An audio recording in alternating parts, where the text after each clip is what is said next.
Porque no solo de pan vive el hombre, sino de toda palabra que sale de la boca de Dios.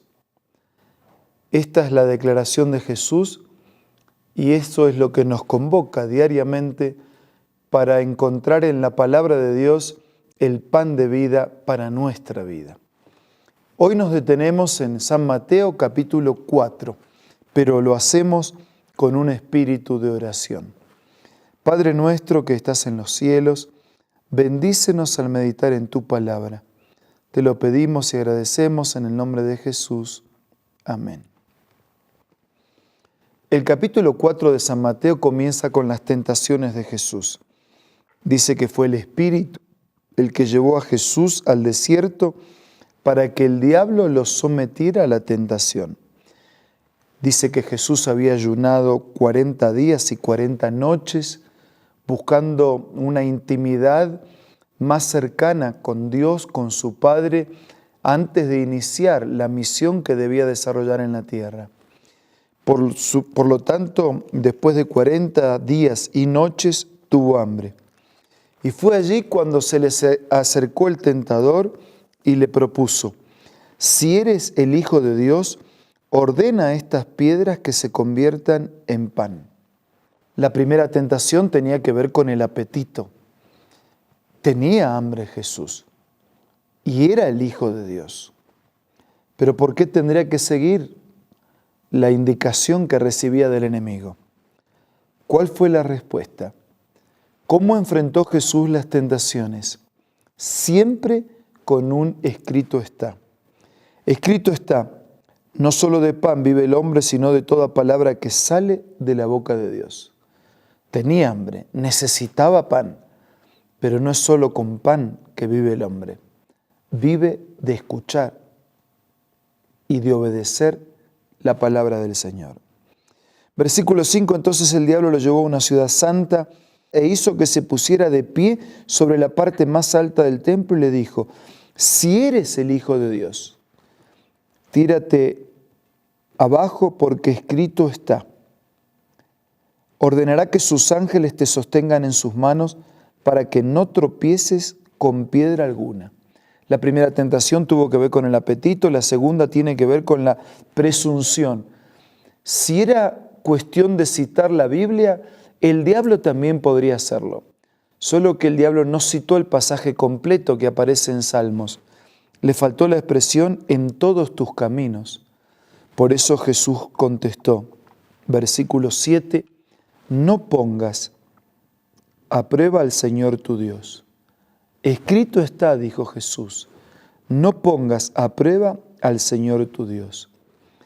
Versículo 8, de nuevo lo tentó el diablo llevándole a una montaña muy alta y le mostró todos los reinos del mundo y su esplendor.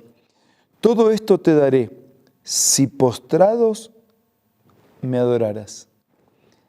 Versículo 10, Jesús insiste: vete, Satanás, porque escrito está, adora al Señor tu Dios y sírvele solamente a Él. Jesús había venido a esta tierra para conquistar estos reinos, para conquistar esta tierra que era de Él, que dejó de ser de Él por causa del pecado y que en verdad estaba en manos del diablo. Así que ahí estaba diciéndole la verdad, le iba a dar lo que ahora estaba en sus manos. Sin embargo, Jesús dijo que al único que hay que adorar y al único que hay que servir es a Dios. Esta tercera tentación que tiene que ver con esa ostentación, ¿no? Y Jesús se mantiene firme y fiel de parte de Dios, enseñando, enfrentando la tentación a ser vencedores, adorando y sirviendo solo a Dios. Desde el versículo 12 comienza la predicación de Jesús.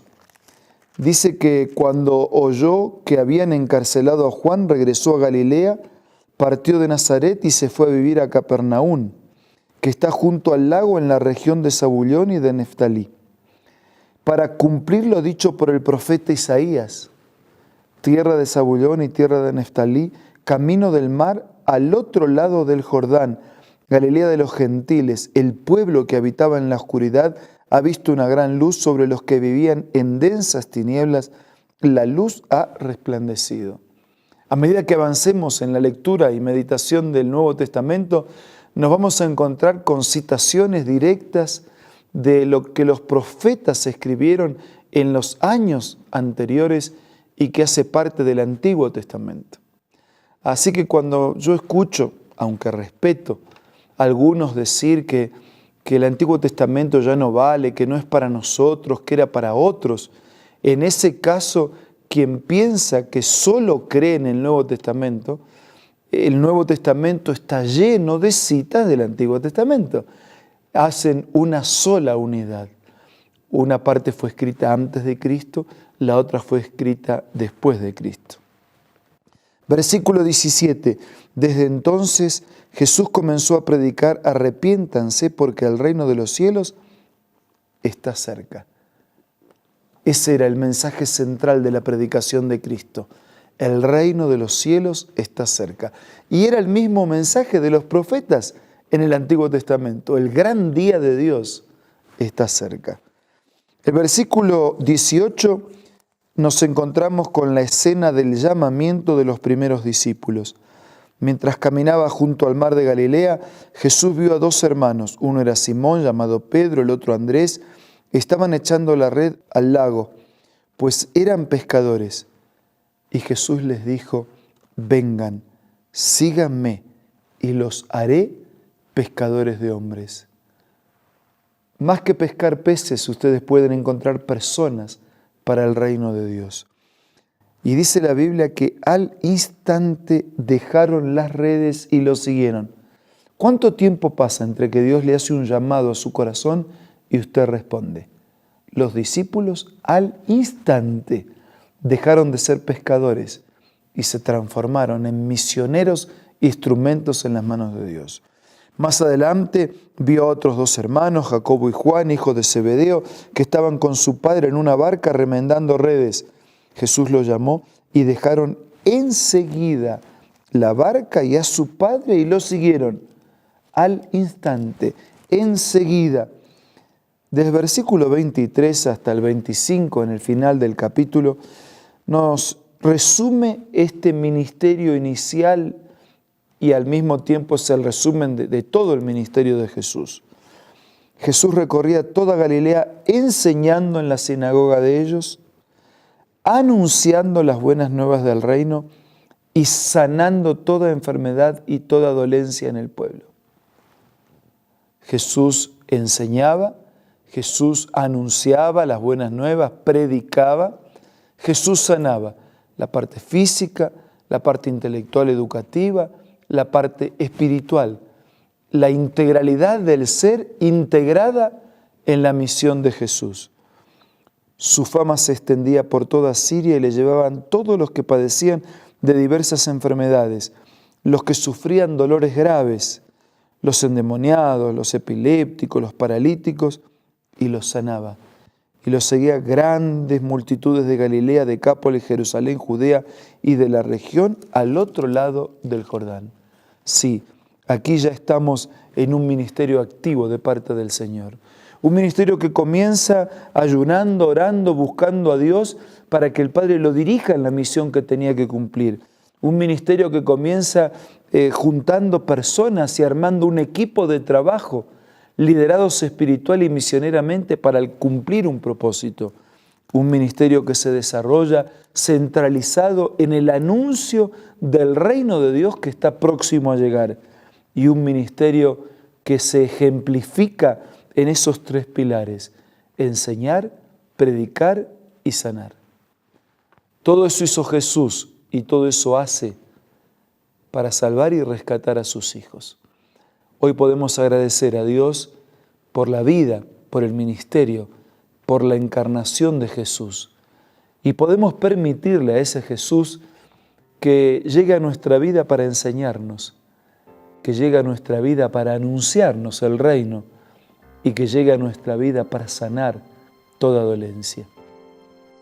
Que su corazón sea un templo donde este Jesús pueda vivir y morar permanentemente. Ahora vamos a hablar con Dios a través de la oración.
Padre nuestro que estás en los cielos, gracias por el ministerio de Cristo. Gracias por el ejemplo en su ayuno, en su comunión contigo, en la búsqueda de poder. Gracias por armar un equipo de trabajo liderado espiritualmente y enfocado en la misión. Gracias por cuidar de todos, por recorrer todos los lugares y a través de lo que enseñaba, a través de lo que predicaba y a través de lo que sanaba, llevar a las personas la buena noticia de que tu reino se ha acercado. Te pedimos que Jesús pueda reinar supremo en nuestra vida y nuestra vida sea un templo para su morada permanente. Todo te pido y te agradezco en el nombre de Jesús. Amén. Muchas gracias por su compañía.